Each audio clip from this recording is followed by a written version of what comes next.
All in one Sunil Khare YouTube channel में आपका स्वागत है। दोस्तों, आज संत तुकाराम जयंती तिथि है और संत तुकाराम भक्ति आंदोलन के प्रमुख स्तंभों में से एक हैं।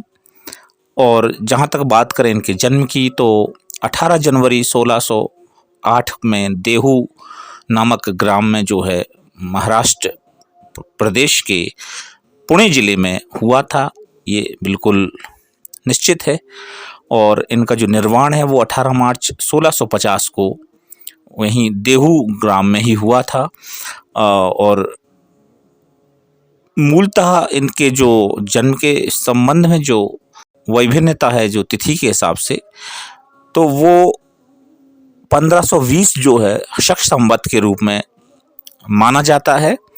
ये बिल्कुल निश्चित है। और इसमें आपका जो जन्म हुआ वो यम द्वितीया को हुआ था, इसलिए प्रतिवर्ष यम द्वितीया को जो है संत तुकाराम जयंती मनाई जाती है।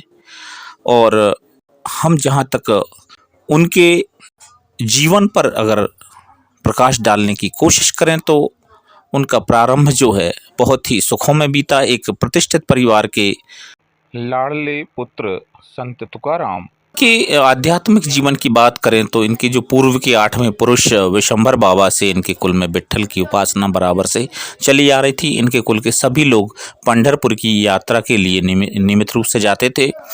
देहू गांव के महाजन होने के कारण वहां इनका कुटुंब जो है बड़ा प्रतिष्ठित था।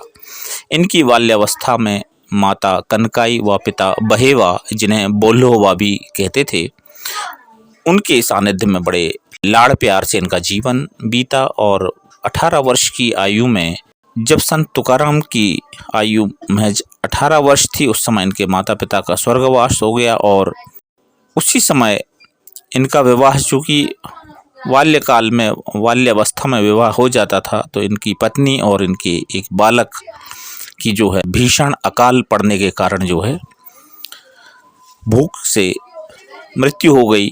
तो ये विकट जो वेदना इन्होंने देखी, जो इस मृत्यु लोक का जो कष्ट उन्होंने देखा, और ऐसे दर्द की ज्वालाओं में झुलसे संत तुकाराम जैसे तैसे दूसरा विवाह इनका जो है जीजाबाई से हुआ, जो कि बड़ी कर्कशा महिला थीं, और उनसे इनका चित्त अशांत रहने लगा। इस तरह से इन्होंने जो है दुनिया के प्रपंच छोड़कर शांति की खोज में निकल पड़े। और उस समय इनका जो सानिध्य है वो बाबा जी चैतन्य नामक साधु से हुआ, और उन्होंने इन्हें रामकृष्ण हरि मंत्र का स्वप्न में उपदेश दिया।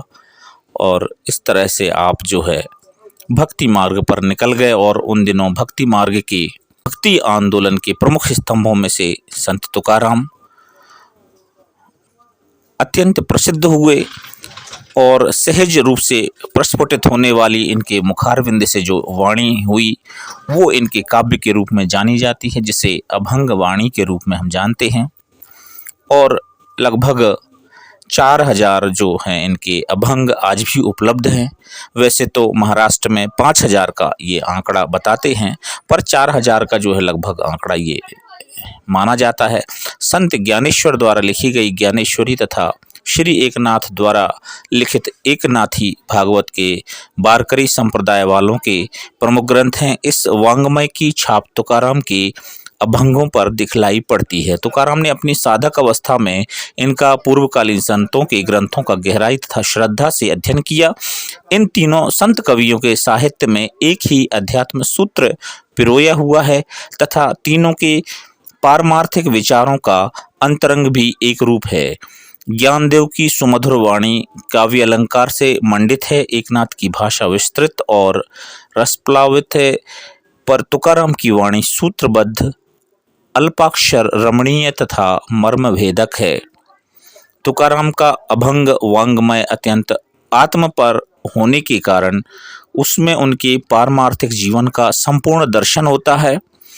और इस तरह से संत तुकाराम ने एक महान विचारक, महान कवि और महान समाज सुधारक के रूप में अपना शेष जीवन व्यतीत किया। लगभग 17 वर्ष आपने जो है समाज के लिए अपना जीवन जो है न्यौछावर किया और ईश्वर प्राप्ति की साधना में आप जो है संलग्न हो गए और इस तरह से पाखंड खंडन का कार्य निरंतर आपने किया। धर्म संरक्षण के पुरोधा के रूप में जाने गए। दाभिक संत, अनुभव शून्य पोथी पंडित, दुराचारी, धर्मगुरु इत्यादि समाज कंटकों की उन्होंने अत्यंत तीव्र आलोचना की और इस तरह से तुकाराम मन से भाग्यवादी थे। अतः उनके द्वारा विचित्र मानवीय संसार का चित्र निराशा, विफलता और उद्वेग से रंगा हुआ है तथा उन्होंने सांसारिकों के लिए संसार का त्याग करो इस प्रकार का उपदेश कभी नहीं दिया। इनके उपदेश का यही सार है कि संसार के क्षणिक सुख की अपेक्षा परमार्थ के शाश्वत सुख की प्राप्ति के लिए मानव का प्रयत्न होना चाहिए। और आज इनके जन्म दिवस पर हम उन्हें हार्दिक अभिनंदन प्रस्तुत करते हैं और संत तुकाराम जैसे महान संतों के लिए स्मरण करते हैं इस वीडियो के माध्यम से। विट्ठल सरकार की कृपा के महापात्र संत तुकाराम अमर रहेंगे।